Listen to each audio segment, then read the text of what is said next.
Hello, Stephen Gardiner here from Gardiner Grain. I'm here with David Lawrence from Brett Brothers, who supply all of our dairy feed. Look, Dave, it's been a very difficult year, especially finding on our own farm, grass not performing and cows not performing. It's just been difficult. It's been raining since last July, so management tips maybe that you could give us would be great. I suppose, Stephen, it's been one of these years. There's no right answers to any of the problems that come up. Weather hasn't been ideal for grass taking on chemical fertiliser, so protein in grass has been low. That's led to reduced milk production, lower milk ureas. This year really, people are producing 2 to 3 litres less milk on an additional 1.5 kilos of meals. The real answer there is just to keep holding on and trying to get production out of your cows in mid-season as much as possible, because once we get to the back end of the year, if we have good growth and better conditions, that's the point where we can actually make up a little bit of ground, get the cows back to the kind of 2 kilos in grass. They'll be on a higher plane of milk solids at that point, maybe more valuable milk to sell in the back end of the year. So we're waiting for a period this year to come where the dairy industry will kind of pick up a gear for cows, or that the weather will pick up a little bit for cows, production performance, for grass performance. If we,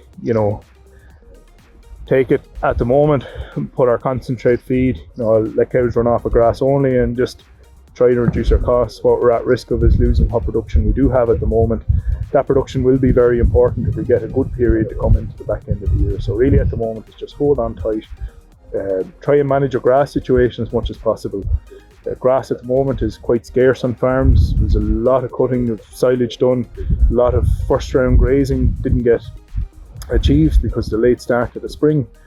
A lot of those paddocks were cut out, and they've been very slow to rebound with this northerly wind we've been getting for the last 6 weeks. So I suppose the bigger question there is silage is going back into diets. It has been for the last 2 weeks. When you're putting silage back into diets, you really have to look at the level of protein that you're putting into concentrate. So it'll be important to assess that with somebody like myself, or get farmers to come in and talk to yourselves about what's the adequate or the correct level of protein to put with higher silage diets at grass, particularly the fact that the protein in grass is very low this year.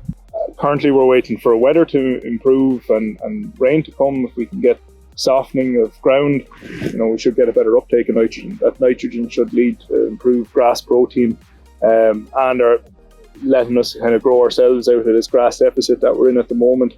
I wouldn't go as far currently to call it a drought. We're not seeing grass burning up on farms. It's more of kind of what has been coined to me on a couple of occasions as a green drought. It's just grass is sitting there and it hasn't got the fuel it needs to really get a growth response. When we get that, there won't be as high a need for maybe additional meals going into cows. Cows should support off of grass a higher level of feed.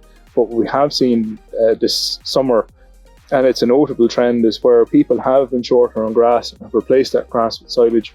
We haven't seen a loss in milk production or milk protein that we would have seen in other years, possibly because people are up on a higher plane of nutrition coming into that period, or possibly it highlights the poor level of production that we're getting off of grass this season from weather events.